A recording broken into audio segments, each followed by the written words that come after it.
You need to turn around and leave, because you're not allowed through this gate anymore. That was the first thing I heard after driving nearly 3 hours through a Georgia heat wave, with the temperature sitting at 104 and my shirt pasted to my back like wet newspaper. The person saying it was a 24-year-old man wearing a homemade patrol shirt, mirrored sunglasses, and a plastic badge that looked like it came free with a Halloween costume, and he was blocking the entrance to the neighborhood pool I'd helped pay for since the day it opened. His name was Colton Vance, and he stood there with one palm raised toward my chest, enjoying himself just a little too much.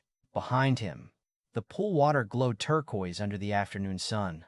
Kids were laughing near the shallow end, and somebody had left a radio playing old country music beside a row of faded lounge chairs. I could smell chlorine, sunscreen, and charcoal from a grill somewhere beyond the clubhouse. All the familiar smells of summer in Briarwood Glen, except nothing about that moment felt familiar.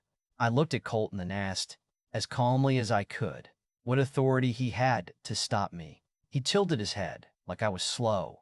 My mother made the decision, he said. You have been disruptive, and your access privileges are suspended. His mother, Lenora Vance, had been the HOA president for a little over 2 years.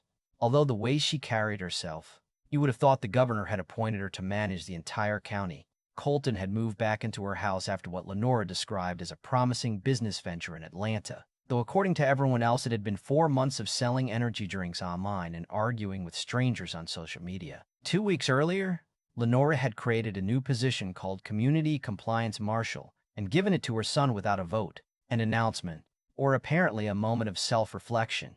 Now he had a clipboard, a radio clipped to his belt, and the confidence of a man who had confused laminated paper with actual authority. What he did not know was that my name was Warren Hale. I'd spent 26 years in law enforcement, and for the last 8 of those years, I had served as the elected sheriff of Mercer County before retiring. I did not mention any of that. I had learned a long time ago that people reveal the most when they believe the person standing in front of them has no power. So I stepped back, looked at the camera mounted over the gate, then looked at the sheet on Colton's clipboard. There were 12 names written on it, all marked either approved or restricted. Mine had a red line through it. Mrs. Dottie Mercer, a 76-year-old widow who swam every morning for her arthritis, stood behind me, holding a towel and a bottle of water. Beside her was Javier Soto with his twin daughters, both wearing bright yellow floaties and trying not to cry. Colton told them they were restricted too because they had not completed the new household verification process. There had never been a household verification process. The pool had operated for 32 years with a key fob and a simple rule. If you lived in the neighborhood and paid your dues, you could use it. I asked Colton to show me the board resolution authorizing the restrictions. He tapped his plastic badge and said, "This is your warning." That almost made me laugh, but it kept my face still. "Son," I said, "a badge does not create authority. The rules do." His jaw tightened. He stepped closer, enough that I could smell the mint gum he was chewing. "You need to leave before I have you removed." I nodded toward Dottie. "Are you planning to remove her, too?" Dottie lifted her chin and said, "I have lived here longer than your mother has been married."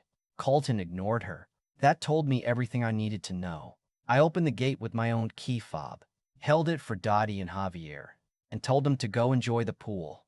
Colton reached for the gate, but I caught his wrist before he touched Dottie. I did not squeeze, twist, or threaten him.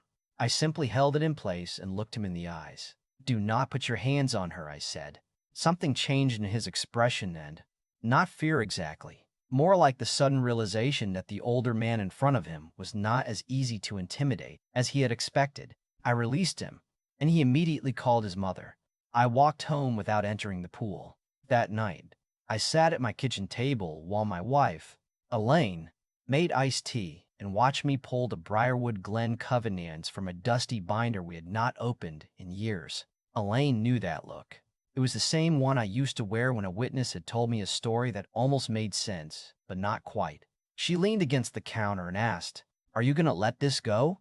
I turned a page and said, "I am going to give them every opportunity to stop." She laughed softly. "That means no." Buried in the governing documents was a clear requirement that any suspension of amenity access needed written notice, a hearing, and a majority vote by the full board.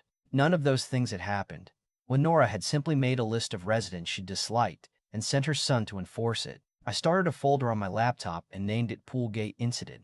The next morning, official notices appeared under every mailbox flag in the neighborhood. Residents were now required to register no more than 2 adults per household for pool access. Children needed written approval 5 business days in advance, and guests were banned indefinitely due to what Lenora called emerging safety concerns. Emerging safety concerns in Briarwood Glen meant one teenager had jumped into the deep end while holding a slice of pizza. By noon, my neighbor Marcus Bell was standing on my porch with his notice crushed in one hand. Marcus was a retired Army mechanic, a quiet man who fixed lawn mowers for half the neighborhood and never asked for anything in return. Lenora had cited him 3 times that year, once for leaving his pickup in his own driveway, once for having a mailbox she claimed leaned slightly left, and once because his grandson's bicycle was visible from the street. Meanwhile, her friends had boats parked beside their houses and Christmas decorations hanging in April. Marcus looked at me and said, "This is not about safety, Warren." I knew he was right. I asked him to bring me every violation notice he had ever received. Then I called an old friend named Naomi Price, a civil rights attorney in Savannah who had spent 15 years handling housing discrimination cases. I explained the pool restrictions, the selective enforcement, and the list on Colton's clipboard. She went quiet for a moment, then said, "Scan everything and send it tonight." That afternoon, I visited the county records office and requested 4 years of HOA lien filings, violation notices attached to collections, and public financial disclosures. By closing time, I had 46 enforcement actions spread across 11 households. 38 of them targeted residents who had either opposed Lenora at meetings, questioned her spending, or belonged to the small handful of minority families in the neighborhood. The pattern was so obvious it almost looked intentional, which of course was the problem. 2 days later, Colton built a full checkpoint at the pool gate with a folding table, a laptop, a webcam, and a handwritten sign that said, "Authorized residents only." When I walked past, he smiled and pointed at the camera. "Everything is being recorded now," he said. I looked at where the lens was aimed, not at the pool entrance, but across the street toward my driveway and front porch. That was when I realized Lenora and her son were not merely overreaching. They were documenting their own downfall, one arrogant decision at a time. The next morning, a certified letter arrived from Lenora accusing me of encouraging unauthorized access to a restricted amenity and interfering with an HOA safety officer in the performance of his duties. She fined me $300 and suspended my pool privileges for 90 days. Attached to the letter was a grainy still image from the gate camera, my face circled in red, with the words "Primary Instigator" typed underneath. Elaine stood beside me at the kitchen counter, reading over my shoulder, then took a slow sip of coffee and said, "She called you an instigator." I nodded. "She circled your face." I nodded again. "Warren," she said, in the same calm tone she used when reminding me to take the trash out. "Ruin her week." I smiled despite myself. But the truth was, anger had already settled somewhere deeper than that. It was not the fine. $300 would not change my life. It was Dottie standing outside in the heat with her towel folded under one arm, Javier trying to explain to his daughters why they were not allowed into a pool their family helped maintain, Marcus keeping years of violation notices in a drawer because he had learned that being right did not always protect you. I had seen that kind of power before. Small enough to look harmless from a distance, but close up it could make decent people question whether they belonged in their own homes. I called Naomi and read her the letter. She let out a quiet laugh. Not because it was funny, but because attorneys occasionally laugh when someone has just made their case easier. She asked me to check the governing documents again, specifically the section on disciplinary procedure. I already had it open. Before any fine could be imposed, the HOA was required to issue a written warning, provide 10 business days to correct the alleged violation, offer a hearing before the full board, and give the resident written notice of the final vote. Lenora had skipped all 4 steps. Naomi said, "Send a dispute letter tonight, request the hearing, and state that all future communication goes through me. Keep it polite." People like her depend on anger because anger gives them something to point at. So I wrote a letter that was calm enough to make steam rise from the page. I quoted the bylaws, listed every missing step, requesting copies of the resolution authorizing Colton's position, demanded preservation of all camera footage, and asked for the names of every board member who had voted to suspend my access. I copied Naomi and sent it by email and certified mail. Then I started looking at the camera. My neighbor across the street, Edwin Pryor, was a retired telecommunications engineer with the personality of a man who considered loose wiring a moral failure. He stood beside me near the curb one evening, holding a travel mug and squinting at the camera mounted over the pool gate. "That lens is not covering the entrance," he said. "It is covering your house." He went home, returned with a laser measuring tool, a tripod, and more enthusiasm than I had seen from him in years. Over the next 2 days, Edwin mapped the camera's field of view, photographed its angle from 6 positions, and created a diagram showing that it captured my driveway, front porch, mailbox, and part of Elaine's garden. Briarwood Glen's own rules prohibited surveillance devices aimed at private residences. Lenora had spent years quoting those rules at everyone else, but apparently had never considered that they might also apply to her. Edwin prepared a 14-page report complete with measurements, timestamps, and labeled photographs. When he handed it to me, he said, "I made 3 copies." I looked at the thickness of the packet and said, "Edwin, this is more detailed than some homicide files I worked." He took a sip of coffee. They should have aimed the camera correctly. Meanwhile, Colton was expanding his little kingdom. He began walking the neighborhood twice a day with his clipboard, photographing vehicles, fences, flower pots, and children's toys. He left a warning on Javier's door because one of the twins had drawn a hopscotch grid on the sidewalk with chalk. He told Dottie that her blue garden hose violated community appearance standards, even though no such standard existed. He cited Marcus for having an American flag attached to the wrong side of his porch column. Each encounter made less sense than the last, but the purpose was becoming clear. This was not enforcement. It was punishment aimed at anyone who challenged his mother. Marcus quietly organized the residents. He asked people to write down every interaction, save every notice, photograph every questionable camera, and record conversations when legally permitted. Within 1 week, 20 residents had created separate logs. Naomi's office compared those logs to the county records I had pulled, and the pattern sharpened. Lenora's allies received friendly reminders or no notice at all. Her critics received fines, threats, and suspensions. Minority families were cited at nearly 4 times the rate of everyone else, even when the alleged violations were identical. Naomi told me that numbers alone did not prove discrimination, but when combined with selective treatment, retaliatory statements, and inconsistent enforcement, they could support a serious fair housing complaint. Then her paralegal found the money. Briarwood Glen had borrowed $52,000 against its reserve accounts 2 years earlier, supposedly for pool repairs, road resurfacing, and emergency drainage work. The loan was unusual because it came from a private finance company rather than a bank that normally handled community associations. Lenora had signed the documents as president. The pool had received a cheap coat of paint and 2 replacement pumps. The road had not been resurfaced. The drainage ditch behind Marcus's house still flooded every heavy rain. Yet nearly $44,000 had been categorized in meeting minutes as administrative consulting, compliance services, and operational support. Those were impressive phrases for a 68-home neighborhood run by unpaid volunteers. Naomi warned me not to accuse anyone of theft without proof. We had discrepancies, not conclusions, but the members had a right to inspect the books, and the bylaws allow 10 households to demand an independent audit. Marcus gathered 34 signatures in 4 days. He did not give speeches or make wild accusations. He knocked on doors and said, "We pay into this association, and we deserve to know where the money went." People who had spent years quietly complaining in their kitchens finally signed their names. When Marcus delivered the petition to Lenora, she stood on her porch in pressed white pants, holding the pages by one corner as though they were dirty. She told him the request was based on misinformation and warned that spreading false allegations could have consequences. Marcus looked at her and said, "Asking to see our own records is not an allegation." Then he walked away. That evening, Lenora posted a long message in the community group accusing a small faction of launching a hostile takeover. She named Marcus directly and claimed outside legal forces were manipulating residents.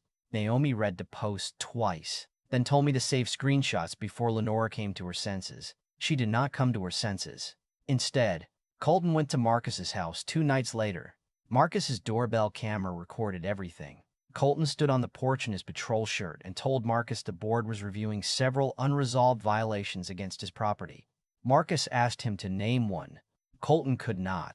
Then he lowered his voice and said things might become complicated if Marcus continued pushing the audit. Marcus stayed calm. "Are you asking me to withdraw my signature?" he said.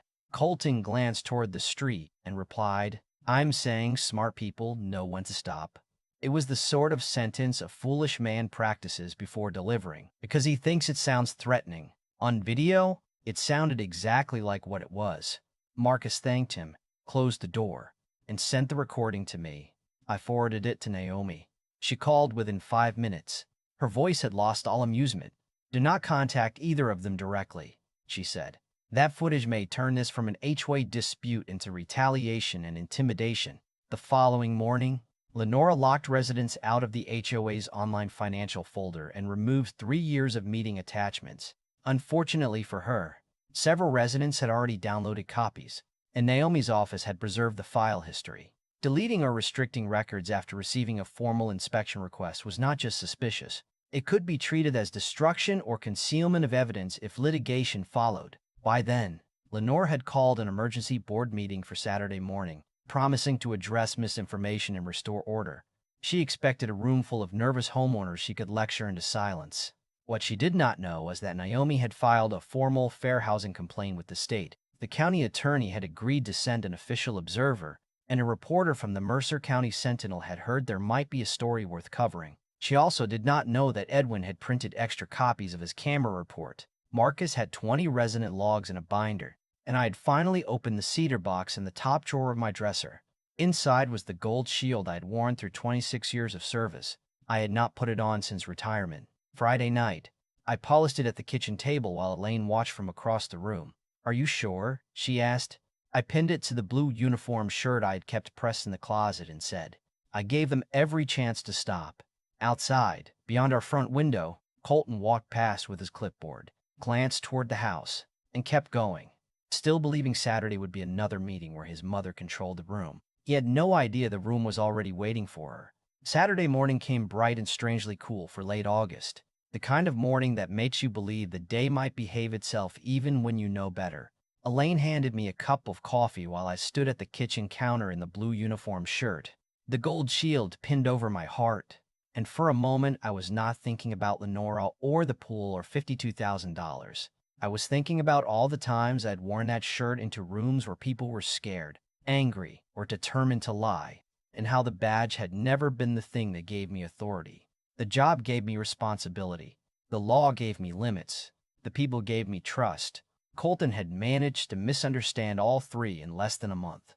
The meeting was scheduled for 10 in the Briarwood Glen clubhouse, a low brick building beside the pool that smelled permanently of chlorine, old carpet, and coffee brewed several hours too early. By 9:30, the parking lot was full. 43 residents stood outside holding folders, water bottles, lawn chairs, and enough quiet resentment to power the neighborhood through winter. Dottie wore a pale yellow blouse and carried her pool towel over one arm, which I thought was a nice touch.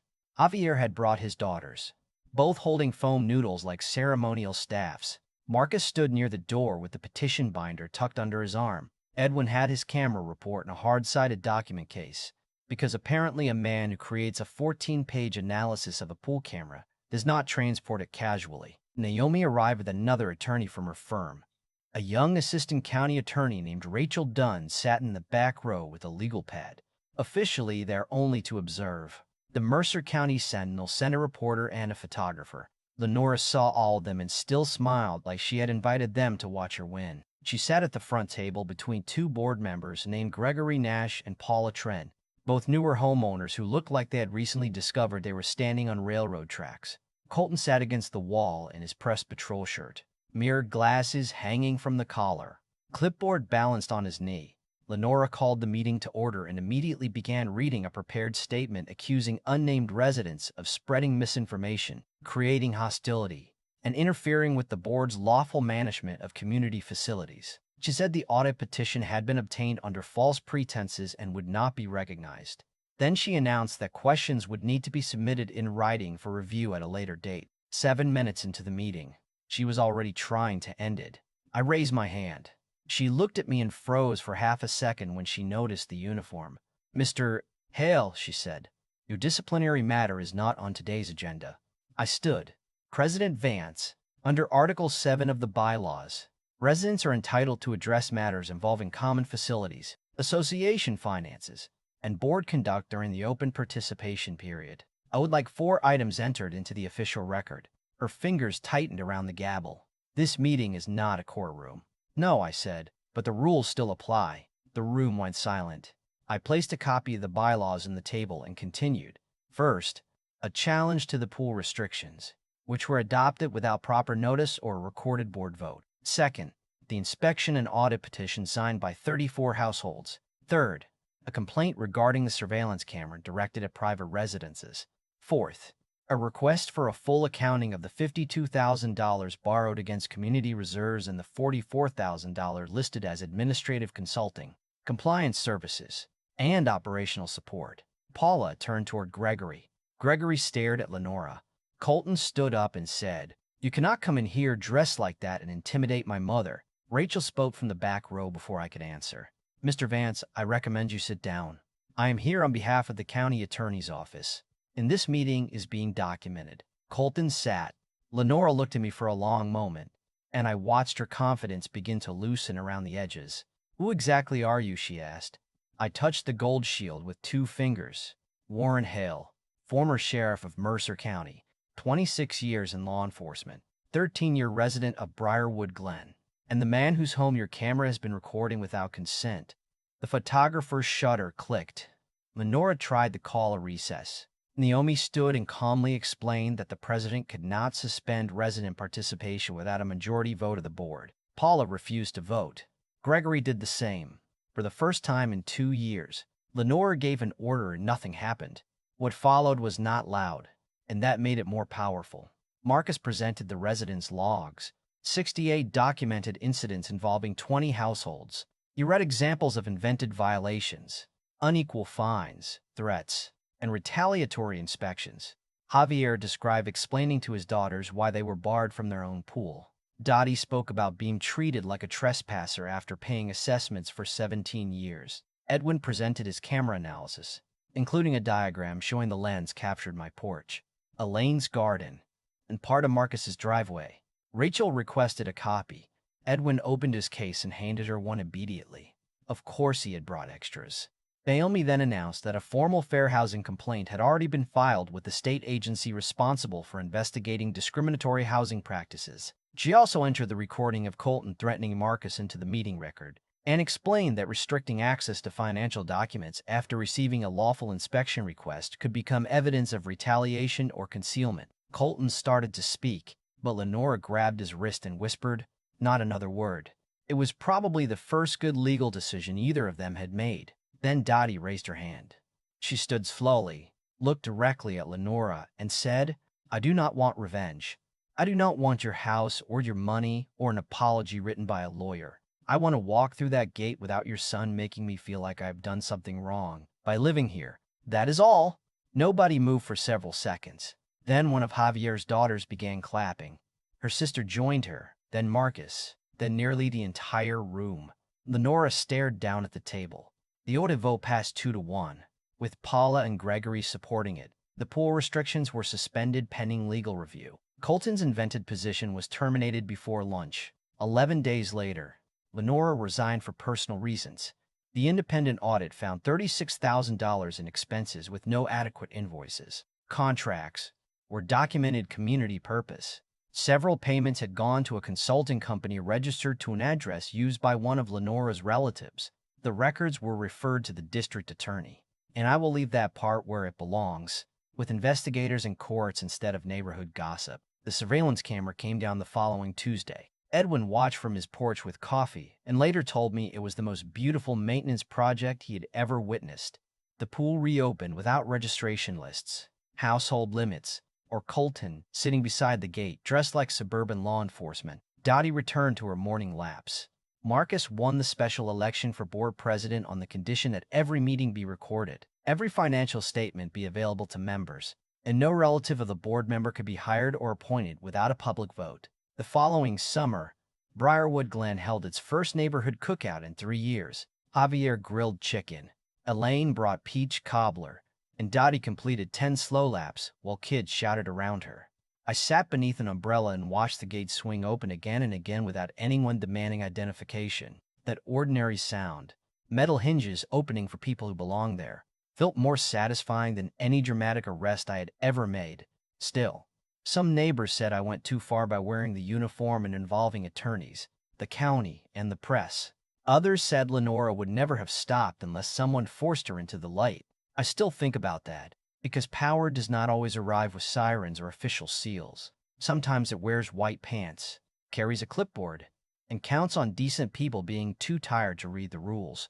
So tell me honestly, did I protect my community, or did I use my past position to crush a woman who had simply let authority go to her head? What would you have done at that gate?